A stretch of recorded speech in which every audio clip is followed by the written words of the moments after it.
So let's pop down to South Carolina. Tonight, Ron DeSantis bucking political tradition in an effort to convince supporters there is life after New Hampshire, where he's polling in a distant third place, focusing instead on the next contest, diverting most of his resources to South Carolina. I'm here in South Carolina to let everyone know we're going to be in the state, and we're looking forward to doing it. The Florida governor splitting his time in the run-up to the New Hampshire primary between the Granite and Palmetto states, effectively ceding the New Hampshire contest, where he has struggled to win over both the independent voters that seem to prefer Nikki Haley and the conservative Republicans that prefer to stick with Trump. His campaign telling NBC News most of his staff is moving directly from Iowa to South Carolina. Given he's clearly struggling here in New Hampshire, do you think South Carolina is more fertile ground for you guys? Well, I don't know that we're struggling here. I mean, I think, look, we haven't invested heavily in here. DeSantis hopes to win over South Carolina's strong base of evangelical voters, the same group he courted in Iowa.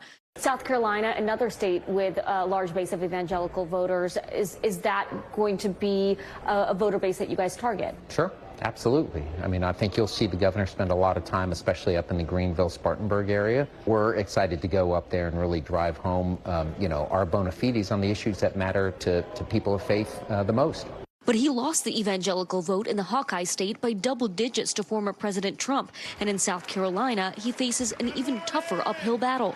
It's great to be back in this incredible state. Trump looms large over the state's primary, leading in the polls by nearly 40 points in a new survey from Trump's longtime pollster, and earning the endorsement of the state's governor, Henry McMaster.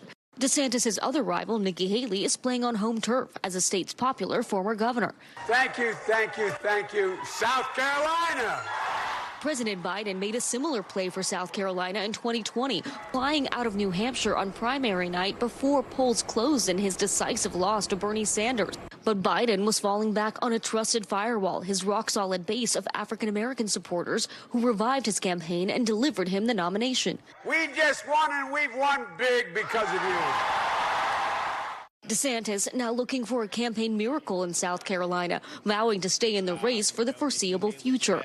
Are you in through the end of March? Do you have the money and the staff and the ability to compete through the end of March? Yes, on that, 100%. We can do that.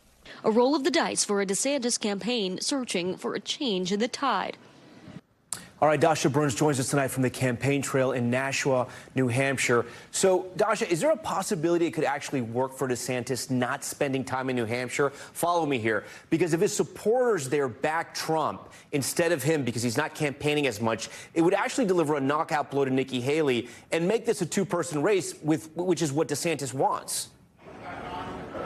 Yeah, that's exactly right. That's certainly what they're hoping for. And if he doesn't knock her out completely here in New Hampshire, they're hoping that will happen in South Carolina. And what I can tell you, Tom, is I have spent a lot of time in South Carolina. My colleague John Allen and I did a story just a couple of months ago where we traveled the state and wanted to sort of test drive to see what kind of support she really has there. That is a state that has gotten a whole lot more red, a whole lot more conservative since Nikki Haley was governor. Her home state is Trump country now, which is really problematic for Haley, and that's what DeSantis is hoping for. And Dasha, I want to ask you about a new poll from Suffolk University and Boston and the Boston Globe and NBC Boston, specifically on the second choice preference in New Hampshire. And this is kind of interesting, right? Because the poll shows that when asked for their second choice, 37% of the respondents chose DeSantis. That's just compared to 8% for Donald Trump and 7% to Nikki Haley. And I bring this up because it's kind of interesting because it almost sounds like they maybe had a chance in New Hampshire if they would have worked for it. Is there a reason why they decided to sort of skip out of New Hampshire? And again, I know he's on the ballot. I know he's still campaigning there, but he's not aggressively campaigning there. Right. It's a matter of where do you put your resources. Well, they decided to invest so heavily in Iowa, and then New Hampshire was coming so quickly afterwards. And so what they're hoping for is the timeline between New Hampshire and South Carolina will help them out a little bit more, because you've got an entire month between the Tuesday primary here and then the primary in South Carolina, where they can essentially use the Iowa playbook in South Carolina, whereas they didn't have that kind of leeway in New Hampshire to turn those people that are considering him as like that second choice to turn them into DeSantis being their first choice, right? Whereas they might have that opportunity in South Carolina. So it's a matter of they don't have infinite resources, so they had to decide where they were going to put them, Tom. Dasha Burns for us. Dasha, we appreciate all your reporting. Thanks for watching. Stay updated about breaking news and top stories on the NBC News app or follow us on social media.